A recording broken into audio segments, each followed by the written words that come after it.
It's the Progress Pod, a production of the Franklin County Coalition for Progress.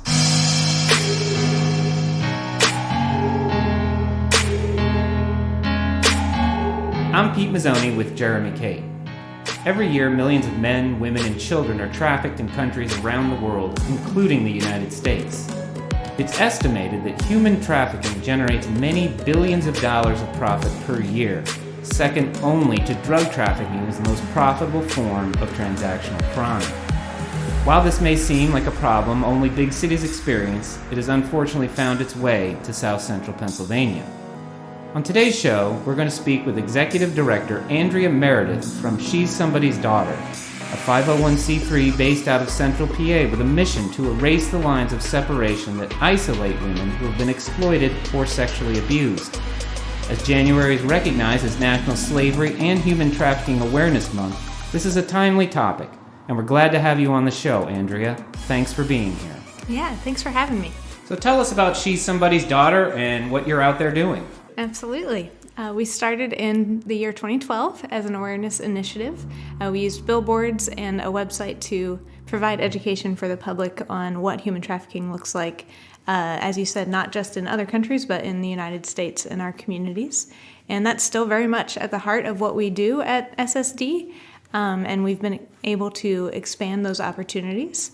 So we're now going into high schools, junior high schools, providing assemblies and prevention education to hopefully prevent teens from being exploited, those who are at risk for that.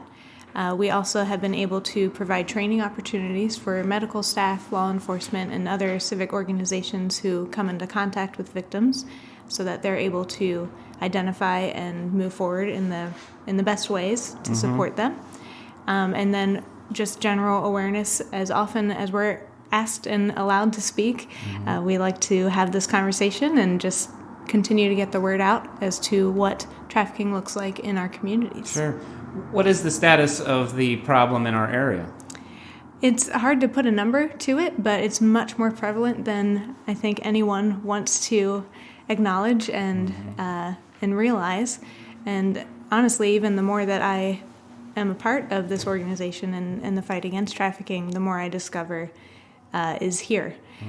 Even when I think I have a handle on the issue, there are still more layers to be uncovered. Sure. So when you're talking about raising awareness, there's probably a set of potential victims that you're talking to. What are their conditions? What kind of leads people into these areas where now they're a victim? Yeah, that's a great question.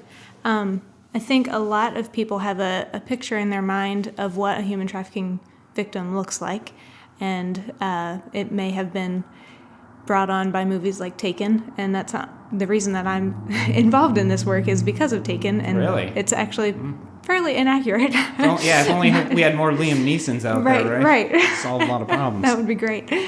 But the reality is it can be anyone. It's not just one specific kind of person. It's not specific to race or gender or ethnicity, anything, even socioeconomic lines. Any time that there is a vulnerability, that vulnerability can be targeted and exploited. So we often talk about in schools that Maslow's hierarchy of needs, and many are teen runaways, and so they're able to be targeted with a seemingly nice older guy offering something, a meal, place to stay, and then that turns into a very dangerous situation. But we've also seen where girls who come from great homes and get good grades are involved in sports and whatever else, but for whatever reason there's some sort of low self-esteem there, and that can also be targeted by a trafficker, and that may happen in a boyfriend-girlfriend type relationship where they're doting gifts and doting love and affection, and then that turns into an exploited relationship. I read that the average age was 12. Does that sound right? It is, yes. So that's a very dangerous time in a young person's life. Absolutely. They've got a lot of questions, and there aren't a lot of answers readily available. So in speaking to students, you must speak to parents as well. We do, yes. And what is the central message you're getting to them? Our main focus with parents is engage. Right. Just to Parent. be right, yeah. Just to be involved in your child's life and to be aware of what they're doing online, because that is a very big venue of where traffickers meet up with teenagers, especially, and social media, and just to know what your child is up to, who they're talking to, and to ask questions, and when things are brought to the surface, not to respond with judgment and punishment necessarily, but to continue that conversation and seek to find out why maybe risky behaviors are happening, or why are they seeking that attention from that person they've never met. Is there a specific social media channel that you should name right now? Honestly, that changes so often, and any of them can be targeted. Privacy settings are obviously helpful, and parental controls are helpful, but none of that's going to be foolproof. Well, right, yeah. Would you recommend to parents maybe that they push off that allowing kids into social media till they're a little older? I really would, yeah. What would you think would be a better age? 12 seems young to me. I agree. I hate to put a line on it. I think it probably depends on the child and their maturity level, but honestly, if they're not driving a car, I don't see a need for them to be on it. Right. Let's talk about the role of drugs and alcohol. What role do they play? How significant is it? And once they're being victimized, it must be central, I would think. Yes, very much so. There's a common misconception that drugs are the reason women get into that industry, that if someone is prostituting herself, it's probably just for drugs. Much more often, it's that drugs are used to coerce them into it.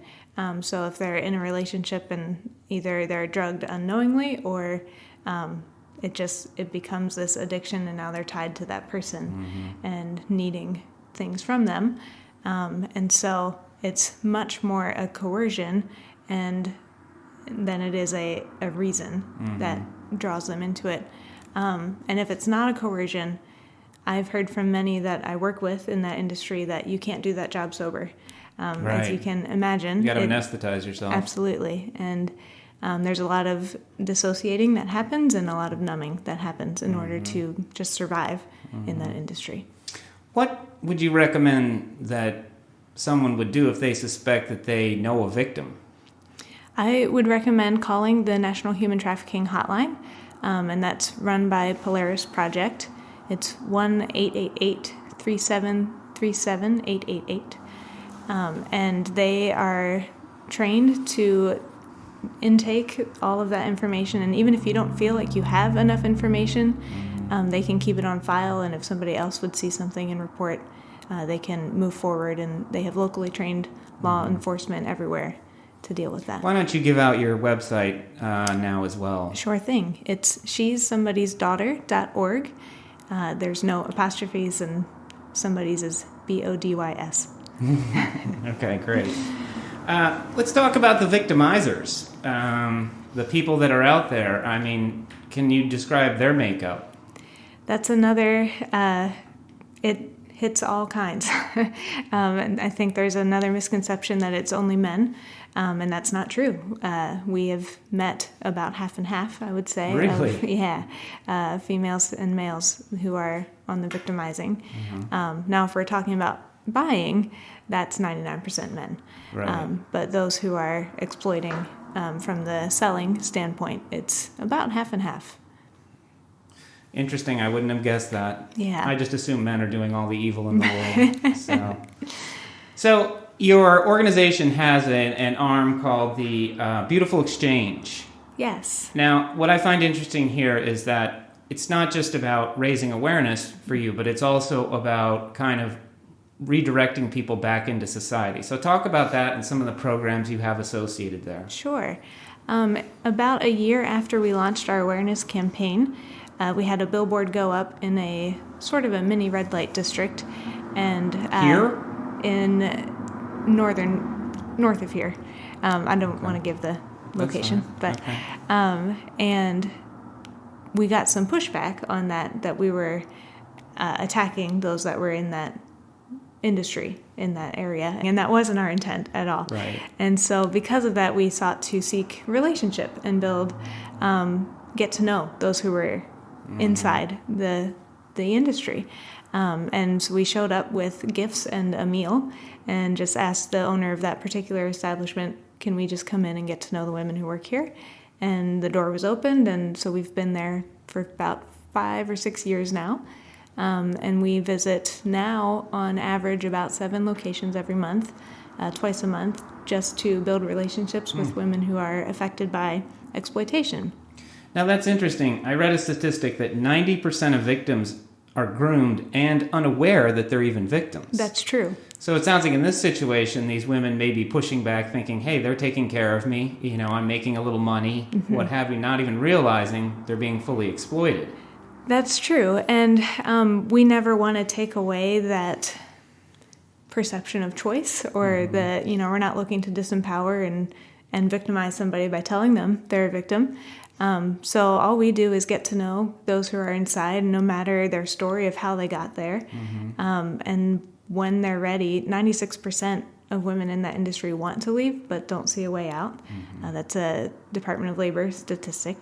And so when they're ready and when they've trusted us, got to know us enough to trust us, then we are able to provide support to take those steps.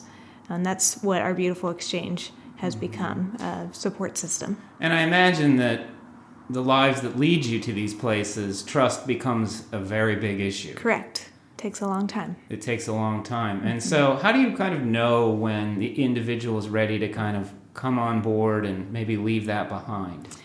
Just listening to them, and as they disclose that, as they share, a lot of times it will start with negative comments about the industry that we don't always hear. But once they're starting to get ready, they'll start to express some distaste for what they're doing. And then from there, it grows into, maybe I'd like to try something else. Interesting. Yeah. I read about immigrant populations and being more susceptible due to language barriers, maybe, or immigration status. Is this something you encounter? In the locations that we visit and do outreach in, we don't encounter that as much. We do some, but I would say that just like any other vulnerability, when there's a language vulnerability, that can be targeted and exploited. Now, is our proximity to 81 probably going to feed the problem exponentially? Yes and no. Trafficking doesn't necessarily mean transportation, transporting a victim from one place to another. And many of the women that we know, their stories involve family members, trusted adults in their own community. And so it wasn't exploiting them. Correct. So not necessarily that they were taken and abducted and taken somewhere else, but just right in their own community in the surface. Interesting and sad. Yes. Is that driven by poverty or drug addiction, or what is that driven by? Because it's very dangerous. You're endangering a family member. You're doing something highly illegal. I would think the motivations behind it would be dark as well. Yes, motivations are either dark and or it's often a generational thing. So it could be that they experienced that as a child themselves. So they just continue that cycle. Right. Law enforcement. You work with law enforcement. You must work with law enforcement directly. We do. Talk about that partnership and what's happening there. We do partner with law enforcement. We talk about capital T trafficking and general exploitation. And so, as you mentioned, many don't identify as victims, and so it's hard to report something when they're not realizing that there is something to report. When they reach that point, if they are willing and ready, then we work with them and walk through that process, another long, slow process. But we don't force that. If we come across an underage situation, then we definitely, obviously, report that. Pete, let me jump in for a minute. Sure. In April last year, I guess it was, the FOSTA law was signed in.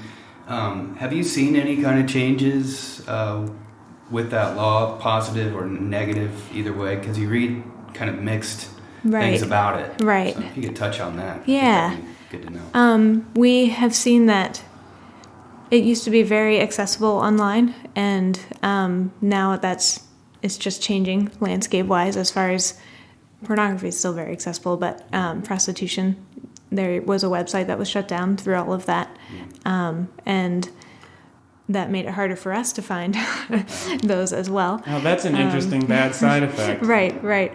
But it was a huge win as far as recognizing the issue, and so we celebrate that. There is some pushback from those who are still under the narrative that this is a sexually liberating and empowering industry. And let me guess, those are men saying that. Mostly, yes. Well, one thing that I have read about it is that for workers in the industry, they've been able to use those websites in order to screen clients, and it's kind of put them in more danger because they don't have that ability as easily anymore. Right.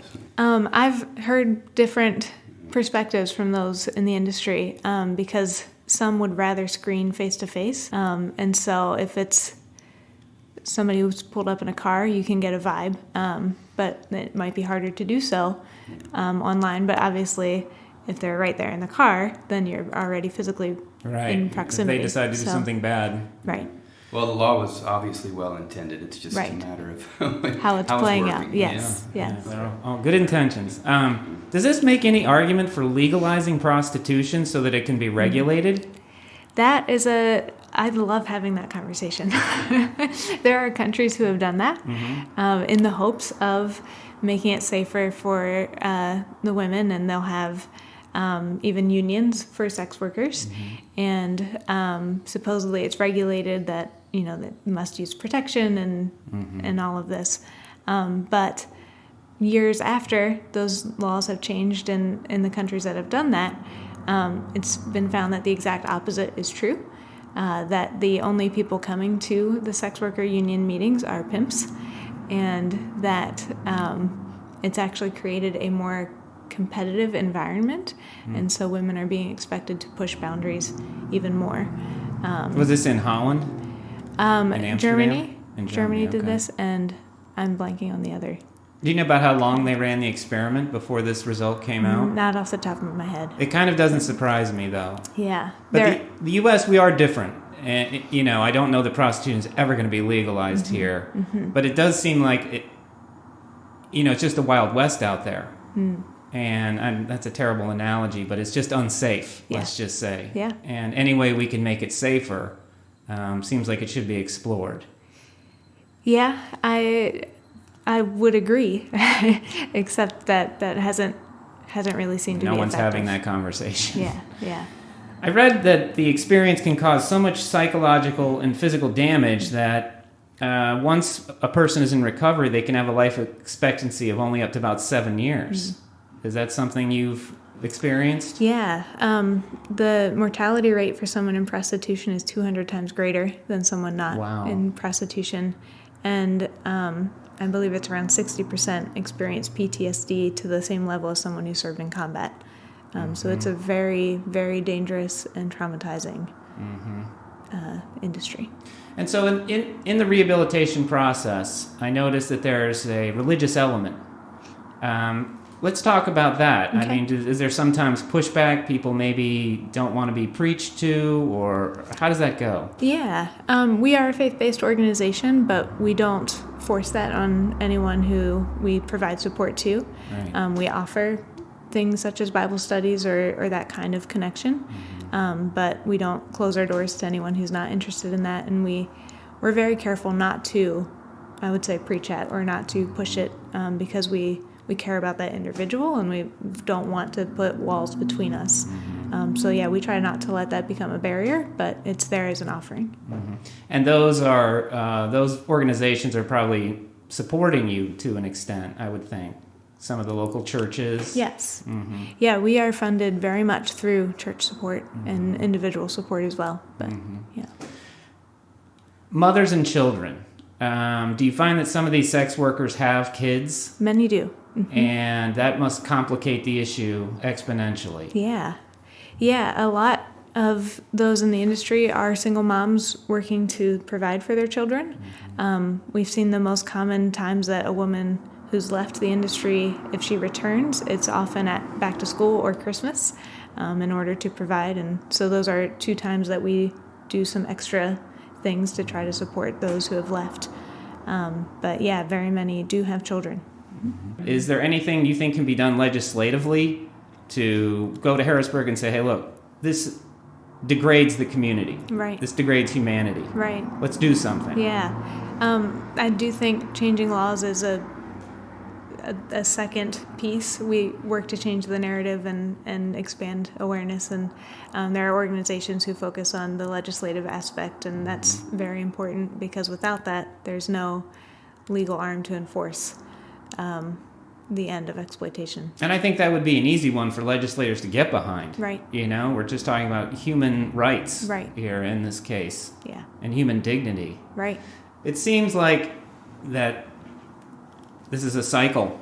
And as long as, you know, there's dollars out there moving towards it, Correct. It's not going to change. So in light of that, I mean, what's your worldview? I mean, what are you looking to do? Just minimize, reduce, or what is it?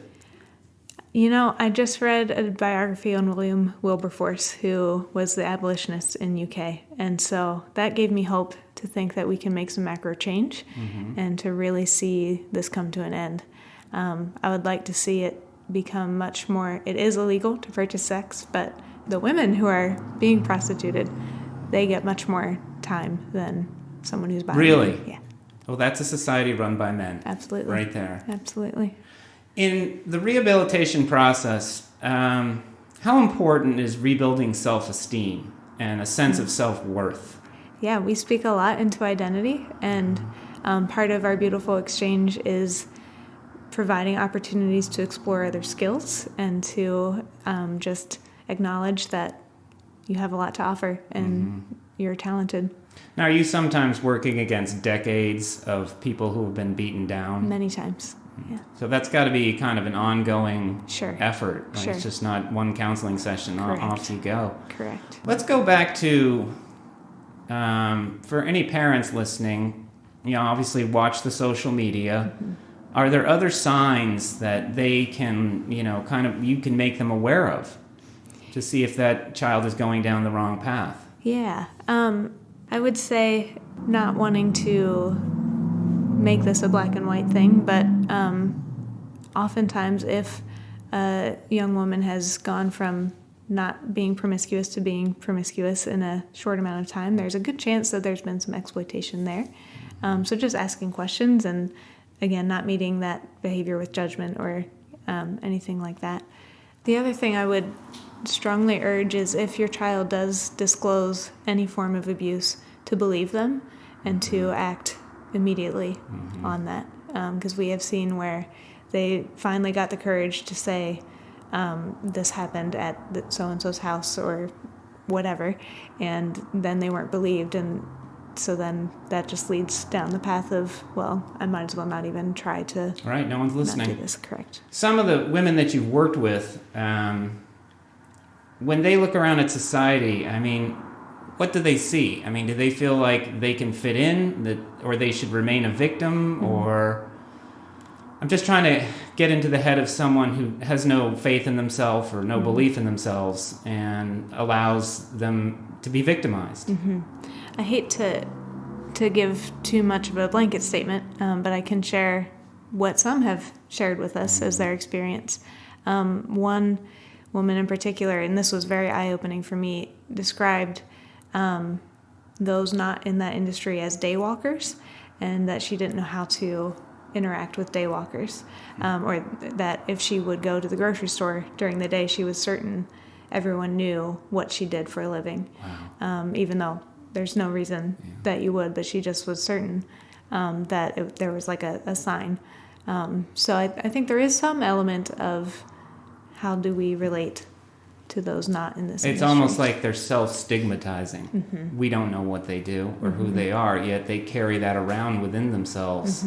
That's interesting, daywalkers. That's kind of what I was afraid you might answer, that they feel separate from society and maybe undeserving of what other people have. Right, and that's why our mission is erasing those lines of separation, because we all have the same amount of dignity, and we hate to see someone self-stigmatize or be stigmatized by anyone else. And so our hope is just to affirm that dignity that's already there and to build relationships and erase those lines. Do you have some success stories? Do you have situations where you see your impact work?